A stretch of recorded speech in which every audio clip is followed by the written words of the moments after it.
वास्तव में सारी प्रशंसा अल्लाह के लिए है। हम उसकी स्तुति करते हैं, हम उसकी सहायता चाहते हैं और हम उससे क्षमा मांगते हैं और हम अपनी बुराइयों से उसकी शरण लेते हैं। अल्लाह जिसे भी मार्ग दिखा दे उसे कोई गुमराह नहीं कर सकता। जो कोई गुमराह कर दे उसे कोई राह नहीं दिखा सकता।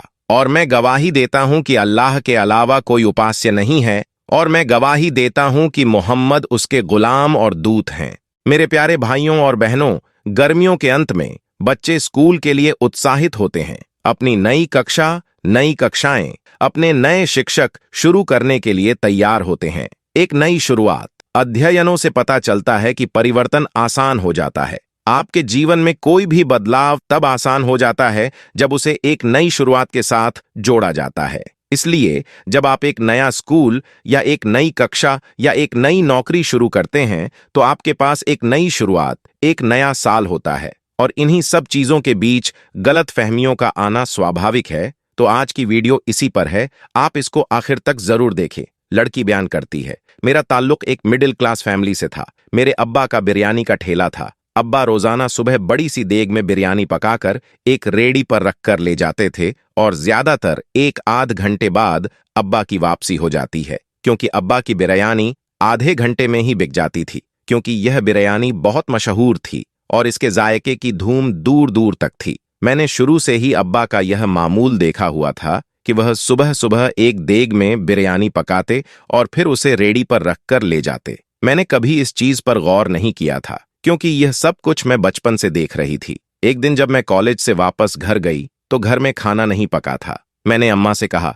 खाना नहीं है तो मुझे बिरयानी ही डाल दें, मुझे बहुत भूख लगी है। और उस दिन मैंने सोचा कि मैंने आज तक अब्बा की देग की बिरयानी तो खाई नहीं है, क्योंकि जब भी मैं बिरयानी को कहती अब्बा घर में खुद बनाकर देते और वाकई वो बहुत मजे की होती थी। मैंने कभी गौर ही नहीं किया कि जो देग अब्बा बेचने के लिए बनाकर लेकर जाते हैं उससे कभी भी हमारे घर में बिरयानी नहीं खाई गई। मुझे इसकी वजह का इल्म तो नहीं था, लेकिन जब अम्मा ने मना किया कि वह बिरयानी तुम नहीं खा सकती, मैं तुम्हें कुछ और बना देती हूं, तो मुझे बड़ी हैरत हुई कि वह बिरयानी जो पूरा शहर खाता है वह मैं क्यों नहीं खा सकती, या वह हमारे घर में क्यों नहीं खाई जा सकती। यही सवाल जब मैंने अम्मा से किया तो माँ ने मुझे डांट कर चुप करवा दिया। मुझे डांटते हुए कहा कि वह तो ठंडी हो गई है, बासी हो गई है, तुम रहने दो, मैं तुम्हें ताज़ा कुछ बना देती हूँ। उस वक्त तो मैं खामोश हो गई, लेकिन अब मुझे तजस्सुस होने लगा कि बिरयानी में ऐसा क्या है जो घर में नहीं खाई जा सकती। क्या मेरे माँ बाप मुझसे कुछ छुपा रहे हैं? क्या कुछ ऐसा है जो कि मुझे मालूम नहीं है? इस तरह के बहुत से सवाल मुझे तंग करने लगे और मैं उनके जवाब हासिल करने का फैसला कर लेती हूँ। इसके बाद से मैंने अब्बा पर नजर रखना शुरू कर दी, लेकिन हमेशा मेरे जागने से पहले अब्बा देग पका चुके होते, या जिस दिन दोपहर को उन्होंने जाना होता तो मेरे कॉलेज जाने के बाद पकाना शुरू करते। और मुझे भी समझ ना आई कि इस बिरयानी में ऐसा क्या होता है, क्योंकि मेरे सामने वह देग पकाई ही नहीं गई थी। एक दिन अब्बा ने दोपहर में बिरयानी लेकर जानी थी। मेरे कॉलेज जाने के बाद अब्बा ने बिरयानी पकाई और हमेशा की तरह रेडी पर रखकर उसे ले गए। उसी दिन मुझे कॉलेज से जल्दी छुट्टी हो गई, तो मैंने जल्दी से अपने दोस्त का बुर्खा पहन लिया और अब्बा की रेडी के पास जाकर खड़ी हो गई। मैं देखना चाहती थी इस बिरयानी में ऐसा क्या है जो कि मुझसे छुपाया जा रहा है। अब्बा की रेडी के पास बहुत ज्यादा भीड़ थी, लोग लाइन लगाकर बिरयानी ले रहे थे। इतने में मैंने देखा कि एक खूबसूरत औरत आई और उसने जाकर अब्बा से कुछ कहा और अब्बा ने खामोशी से एक शॉपर में बिरयानी डालकर उसे पकड़ा दी और वह औरत पैसे दिए बगैर चली गई। मुझे बड़ी हैरत हुई कि यह कौन औरत थी और अब्बा ने इससे पैसे भी नहीं लिए। आखिर इसके पीछे क्या राज है? अब तो मुझे उस औरत का राज भी मालूम करना था। मैं अभी यही सोच रही थी कि एक और औरत आई और अब्बा ने उसे भी बिरयानी डालकर शॉपर पकड़ा दिया और उससे भी पैसे नहीं लिए। मुझे लगा कि जो भी खूबसूरत औरत आती है अब्बा उसे मुफ्त में बिरयानी दे देते हैं। मुझे अब अपने अब्बा पर गुस्सा आने लगा कि घर में जवान बेटी है और यह बाहर खूबसूरत औरतों को देखकर उन्हें मुफ्त बिरयानी खिला रहे हैं, और बिरयानी भी ऐसी जिसको घर की औरतों को खाने नहीं दिया जाता। ये सब क्या था? क्या वाकया ही मेरा बाप एक बुरे किरदार का इंसान था, या फिर ये बिरयानी कुछ खास थी जिसमें कुछ मिलाया गया था? क्या मेरी अम्मा भी इन सब में शामिल थीं? मेरे अंदर का तजसूस जाग गया था और मुझे अब इन सब के बारे में मालूम करना था। दिन गुजरते गए और मुझे अभी तक इस राज का कोई सुराख न मिला था। अब तो ये रोज होने लगा था कि अब्बा बची हुई बिरयानी घर नहीं लाते थे, इसलिए मैं उसे खाकर भी अंदाजा नहीं लगा सकती थी और अब्बा के ठेले पर मैं रोज रोज नहीं जा सकती थी, क्योंकि मेरे बोलते ही अब्बा पहचान लेते और रोज रोज कॉलेज से जल्दी आना भी मुश्किल था। लेकिन जब भी मैं अब्बा के ठेले पर गई तो मैंने उन 2-3 औरतों को देखा जिन्हें अब्बा मुफ्त में बिरयानी पकड़ा देते थे। लेकिन हैरानी की बात यह थी कि अब्बा ने उस बिरयानी के पहले से शॉपर बनाकर रखे होते थे। मुझे इंतहा गुस्सा आता है इस मंजर को देखकर। आखिरकार एक दिन मैंने एक औरत का पीछा करने का फैसला किया और दबे पांव उस औरत के पीछे चल दी। मैंने देखा कि वह औरत एक बहुत बड़ी कोठी में दाखिल हो गई है और इतनी आलीशान कोठी देखने के बाद मुझे हैरत होने लगी कि अब्बा का इस औरत के साथ क्या ताल्लुक हो सकता है। क्या यह औरत सिर्फ अब्बा की बिरयानी लेने के लिए इतनी दूर आती है? मैं वापस घर आ गई और ऐसी ही मजाक में वालिदा से सवाल किया कि क्या अब्बा का किसी से कोई ताल्लुक है? तो अम्मा ने मुझे सख्ती से टोक दिया कि अपने बाप के बारे में ऐसा नहीं सोचते। अब मैं सोच रही थी कि माँ को बता दूं कि अब्बा ऐसा करते हैं, लेकिन मुझे समझ नहीं आई कि मेरे पास तो कोई सबूत भी नहीं था। और फिर एक दिन अब्बा शाम को तैयार होकर कहीं जाने लगे तो मैंने पूछा कि आप कहाँ जा रहे हैं? अब्बा ने कहा कि वह अपने दोस्त से मिलने जा रहे हैं। मैंने पूछा कि किस तरफ जाना है आपको? मुझे भी अपने दोस्त की तरफ जाना था तो मुझे साथ ले जाएं। तो अब्बा ने जिस इलाके का नाम लिया वह सुनकर मेरे पांव के नीचे से जमीन निकल गई, क्योंकि अब्बा ने उसी इलाके का नाम बताया जहां पर उस औरत का घर था जिसका मैंने पीछा किया था। अब तो शक की गुंजाइश ही नहीं रही थी कि अब्बा का उस औरत से कोई ताल्लुक है। मेरा दिल किया कि अब्बा को झंझोड़ कर कहूं कि इस उम्र में औरत से ताल्लुक रखते हैं, लेकिन मैं खामोश रही और अब्बा उस औरत से मिलने चले गए। मुझे अब्बा की हरकतें दिन ब दिन अलग अलग लगने लगीं और अब्बा से मेरी नफरत में इजाफा होने लगा, जो घर में जवान बेटी के होते हुए बाहर औरतों से ताल्लुक बनाते हैं। और फिर मेरी अम्मा को क्यों पता नहीं चलता कि वह कहाँ जाते हैं? औरत तो मर्द की नजर देख लेती है, तो क्या मेरी अम्मा को मालूम नहीं होता कि मेरे अब्बा ने बाहर औरतों से ताल्लुक बना रखा है? और मुझे हैरत तो उस औरत पर भी होती, क्योंकि इतनी दूर से सिर्फ बिरयानी लेने के लिए अब्बा के पास आती थी और एक बिरयानी की प्लेट के लिए अब्बा से ताल्लुक रखा हुआ था। और सिर्फ वही औरत, क्या दूसरी औरतों के भी तो मेरे अब्बा के साथ ताल्लुकात थे? मुझे अब्बा पर शदीद गुस्सा आता कि मैं बचपन से न जाने कितनी छोटी छोटी ख्वाहिशों को यही समझकर खत्म करती रही कि मेरे अब्बा गरीब हैं, ये कैसे पूरी करेंगे। उधर मेरा अब्बा बिरयानी भी औरतों पर मुफ्त में लुटाता है, जो हमारा कमाई का वाहिद जरिया है। यह सिलसिला चलता रहा और जब कभी अब्बा बची हुई बिरयानी घर लेकर आते तो अम्मा उसे फ्रिज में रखकर ताला लगा देती, ताकि मैं ना खा सकूं और ना ही अम्मा खुद खाती। अब तो मुझे जिद हो गई थी कि मैंने बिरयानी जरूर खानी है। एक दिन अपनी एक दोस्त को कहा कि उस जगह की बिरयानी बहुत मशहूर है, तो मेरे लिए ले आना। उसे मालूम नहीं था कि वह बिरयानी वाला मेरा बाप है।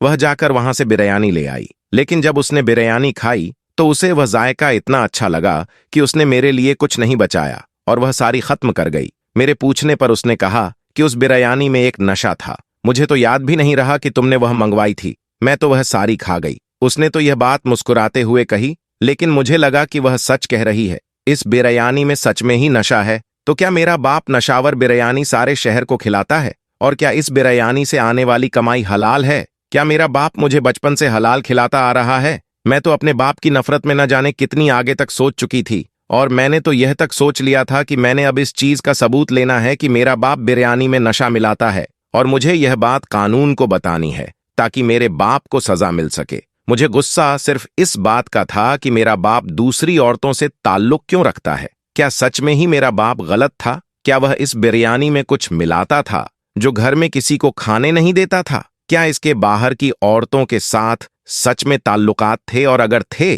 तो इन ताल्लुकात में इस बिरयानी का क्या किरदार था? और मेरा बाप कोई और काम क्यों नहीं करता था? हमेशा से ही यही ठेला क्यों लगता था? एक दिन सुबह बची हुई कुछ बिरयानी घर लेकर आए और हमेशा की तरह अब्बा ने फ्रिज में रखकर ताला लगा दिया। रात को भूख से मेरी आंख खुली तो मैंने देखा कि फ्रिज का ताला खुला हुआ था। मैंने फौरन से बिरयानी प्लेट में निकाली और गर्म करके खाने लगी। सच बात यह है कि वह बिरयानी बहुत ही मजे की थी और मुझे मालूम भी ना हुआ कि कब मैं पूरी प्लेट खाली कर गई। खाना खाने के बाद मैं उठी ही थी कि मुझे चक्कर आने लगे और किचन के दरवाजे तक पहुंचते पहुंचते मैं गिर गई और बेहोश हो गई। जब दोबारा मेरी आंख खुली तो मैं अस्पताल में थी और अम्मा मेरे पास थी। मैंने मम्मी से पूछा कि मुझे क्या हुआ था, तो अम्मा ने कहा कि तुम किचन के दरवाजे में बेहोश पड़ी थी और हम तुम्हें अस्पताल ले आए हैं। मैंने कहा कि डॉक्टर ने क्या कहा है, मुझे क्या हुआ है? तो अम्मा ने कहा कि डॉक्टर कहते हैं तुमने कोई दवाई खा ली है जिससे तुम बेहोश हो गई हो।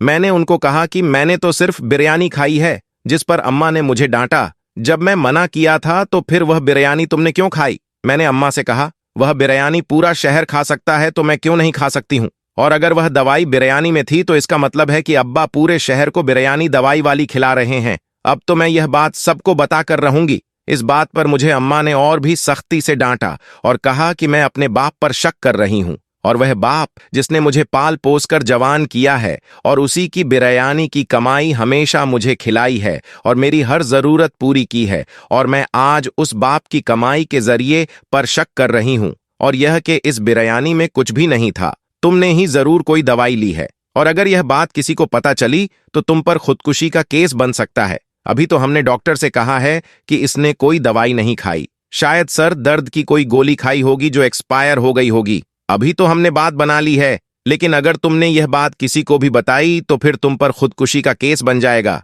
मैं तो अम्मा की बात सुनकर हैरान रह गई। मुझे इस बात पर अब कोई शक नहीं रहा कि मेरी अम्मा भी हर चीज में मेरे अब्बा के साथ मिली हुई है। मुझे अपने अब्बा के साथ साथ अपनी अम्मा से भी नफरत होने लगी, लेकिन मैं अम्मा की धमकी से डर गई थी कि अगर मैंने किसी को कुछ बताया तो मुझ पर ही कोई केस बन जाएगा। कुछ दिनों बाद मैं मुकम्मल तौर पर ठीक हो गई, लेकिन अपनी अम्मा और बाप की तरफ से मेरे दिल में नफरत आ गई थी और मैं चाहती थी कि अब तो इस बिरयानी का राज मालूम करके ही रहूंगी। मैंने छुपकर अपने अम्मा और अब्बा को देखना शुरू कर दिया। वह जब भी बिरयानी पकाते तो ऐसा कुछ भी नहीं डालते थे जो कुछ अलग हो, लेकिन अगर वह उस वक्त कुछ नहीं डालते तो फिर बिरयानी में दवाई कहाँ से आती थी, जिसने मुझे फौरन बेहोश कर दिया था। और सबसे बड़ी हैरत की बात यह है कि मैं तो बिरयानी खाते ही बेहोश हो गई थी, तो क्या बाकी लोगों को कुछ नहीं होता? और अगर लोगों को कुछ होता तो वह रोजाना क्यों बिरयानी लेने आते हैं? ऐसे बहुत से सवालात थे जिनके जवाब मुझे नहीं मिल रहे थे।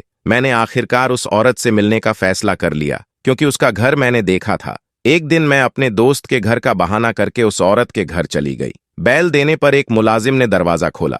मुझे तो यह भी मालूम नहीं था कि उस औरत का नाम क्या था, इसलिए मैंने कहा कि मुझे इस घर की मालकिन से मिलना है। मुलाजिम ने मुझे एक कमरे में बिठा दिया और मालकिन को बुलाने चला गया। अब मुझे घबराहट होने लगी कि अगर उस औरत ने पूछ लिया कि तुम कौन हो, और उसने अगर यह बात न मानी कि वह उसकी बिरयानी लेकर आती है, तो क्या होगा? मैं अभी यही सोच रही थी कि एक मॉडर्न सी औरत कमरे में दाखिल हुई और मुझसे हैरत से सवाल करने लगी कि मैं कौन हूं और उससे क्यों मिलना चाहती हूं। मैं तो उस औरत को देखकर हैरान थी कि वह औरत तो वह नहीं थी जो अब्बा से बिरयानी लेकर आती है, यह तो कोई और ही औरत थी। अब मुझे समझ नहीं आ रही थी कि मैं इस औरत को क्या कहूं, क्योंकि मैंने उस औरत को इसी घर में दाखिल होते हुए देखा था और इस बात पर मुझे कोई शक नहीं था। यह तो कोई और थी और इसको क्या बोलूं? मैंने उसे सच बताने का फैसला कर लिया। मैंने उससे कहा कि मैंने इस घर में एक औरत को दाखिल होते देखा था जो कि बिरयानी लेकर आ रही थी। मुझे उस औरत से मिलना है। उस औरत ने कहा कि वह तो हमारी मुलाजिमा है।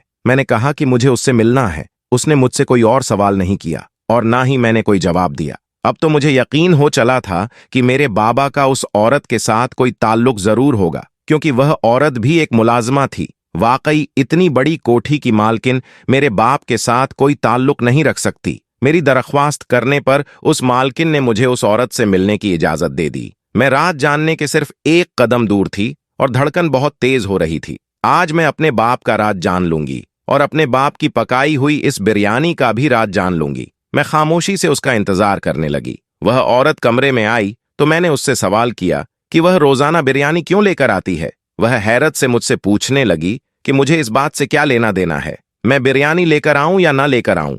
तो मैंने उसको बताया कि मैं उस बिरयानी वाले ठेले के मालिक की बेटी हूं और उस बिरयानी का राज जानना चाहती हूं जो रोजाना तुम लेकर आती हो। उसने खामोशी से मेरी मुकम्मल बात सुनी और मुझे अपने पीछे आने के लिए कहा। मैं उसके पीछे कमरे में दाखिल हुई तो मैंने देखा कि उस कमरे में एक औरत बैठी है जो कि बुजुर्ग है और ऐसी हरकतें कर रही हैं जैसे उसका दिमाग ही तवासन ठीक नहीं है। मैंने उससे पूछा कि यह कौन है और तुम मुझे यहाँ क्यों लेकर आई हो? मैंने तुमसे कुछ और पूछा है? तो उसने कहा कि यह औरत इस घर की मालिक की माँ है और इसका दिमागी तवासन ठीक नहीं है। मैं इसकी खिदमत के लिए यहाँ हूँ और तुम्हारा बाप जो बिरयानी पकाता है वह इस औरत को बहुत ज्यादा पसंद है और वाहिद वह चीज है जो यह बगैर किसी सवाल जवाब के खा लेती है। इसके अलावा यह औरत दवाई तक नहीं लेती, इसलिए मैं रोजाना तुम्हारे बाप से बिरयानी लेकर आती हूँ और इसी बिरयानी में दवाई डालकर इस औरत को खिला देती हूँ और तुम कह रही हो कि मेरा बाप तुमसे मिलने क्यों आता है, तो तुम्हारा बाप इस औरत को देखने आता है और मेरे से दवाई लेकर जाता है, जो कि वह गरम गरम बिरयानी में डाल देता है, जिससे उसका जायका खत्म हो जाता है, और मैं वह बिरयानी लेकर इस बुजुर्ग औरत को खिला देती हूँ। और रोजाना पैसे देने की जहां तक बात है, तो मैं रोज बिरयानी लेकर आती हूँ, इसलिए महीने बाद ही पैसे देती हूँ। तुम इतने असीम बाप की बेटी होकर अपने बाबा पर शक कर रही हो कि तुम्हारा बाप गलत है या वह नशा डालकर लोगों को खिला रहा है। उसकी बातें सुनकर मुझे खुद पर शर्मिंदगी होने लगी कि मैं अपने बाप को गलत समझ रही थी, लेकिन अभी भी बहुत से सवाल बाकी थे। वह औरतें अभी बाकी थीं जो मेरे बाप से बिरयानी लेकर जाती थीं। तो क्या मेरा बाप सारे शहर के लोगों को बिरयानी में दवाई डालकर खिलाता था? और अगर ऐसा नहीं था, तो घर में मौजूद बिरयानी में कौन सी दवाई थी जो मैंने खा ली, और वह बिरयानी बाप घर क्यों लेकर आया था? अभी यह सवाल बाकी थे। अब मेरे पास एक ही रास्ता था, वह यह कि मैं सीधा सीधा अपने बाप से ही सवाल कर लूं। मैं वापस घर गई और सारे सवाल अपने बाप के सामने रख दिए। पहले तो वह मेरे सवाल सुनकर मुझे हैरत से देखने लगे। शायद उन्हें इस बात का दुख हुआ था कि मैं उनकी बेटी होकर उन पर शक कर रही हूं, लेकिन फिर वह खामोश हो गए और मुझे अपने साथ चलने के लिए कहा। मैं खामोशी से उनके पीछे चलने लगी। फिर वह मुझे एक ओल्ड होम में लेकर गए, और जब मैं उस ओल्ड होम की मालकिन के कमरे में दाखिल हुई तो मुझे झटका लगा, क्योंकि यह तो वही औरत थी जो मेरे बाप से रोजाना बिरयानी लेकर जाती थी, और उसने भी तकरीबन वही बात कही। इसके ओल्ड होम में कुछ बुजुर्ग ऐसे हैं जो कि खाना नहीं खाते, और वह भी इस बिरयानी में ही दवाई डालकर इन बुजुर्गों को खिला देती है, और इनका भी रोजाना का खाता है, इसलिए वह भी रोज पैसे नहीं देती। अब तो मुझे अपनी सोच पर शर्मिंदगी होने लगी थी। मैंने फौरन अपने बाप से माफी मांगी, लेकिन एक सवाल अभी बाकी था कि घर में मौजूद बिरयानी मुझे क्यों नहीं खाने दी जाती, और इस बिरयानी में दवाई कहां से आई? और इस सवाल का जवाब भी मुझे अपने बाप से ही मिल गया, क्योंकि बिरयानी इतनी मशहूर है कि वह कभी बची ही नहीं। और वह बिरयानी जो वह घर लेकर आते हैं, कभी कभी वह बिरयानी ओल्ड होम वाली होती है जो ये औरत नहीं लेकर जाती। और इस बिरयानी में क्योंकि दवाई मिक्स होती है, इसलिए दूसरे दिन इस बंदे को दे दी जाती है जिसके लिए बनाई जाती है। वह बिरयानी जो मैंने गलती से उस रात को खा ली थी, उस कोठी वाली औरत के लिए बनाई गई थी। अब तो मुझे समझ नहीं आ रही थी कि मैं अपने बाप से माफी कैसे मांगूं। मैंने फौरन हाथ जोड़कर अपने माँ और बाप दोनों से माफी मांगी, और दोनों ने पूरे दिल से मुझे माफ कर दिया। समझ आ गई थी कि हमेशा जो आंखें देखती हैं वो सच नहीं होता। दोस्तों, कमेंट में हमें जरूर बताइएगा कि आपने इस कहानी से क्या सबक हासिल किया। उम्मीद करते हैं वीडियो पसंद आई होगी। इसे लाइक करते हुए दोस्तों के साथ शेयर करना मत भूलिएगा। जाते जाते फिर कंफर्म कर लीजिएगा कि आपने हमारा चैनल सब्सक्राइब कर रखा है। अगर नहीं किया तो फौरन सब्सक्राइब करते हुए बेल आइकन को क्लिक कर दीजिएगा, ताकि हमारे आने वाली वीडियो का नोटिफिकेशन बर वक्त आपको मिलता रहे। अपना बहुत ख्याल रखिएगा, और उनका भी जिनका कोई ख्याल नहीं रखता। आने वाली वीडियो में दोबारा आपसे मुलाकात होगी। तब तक के लिए अल्लाह हाफिज।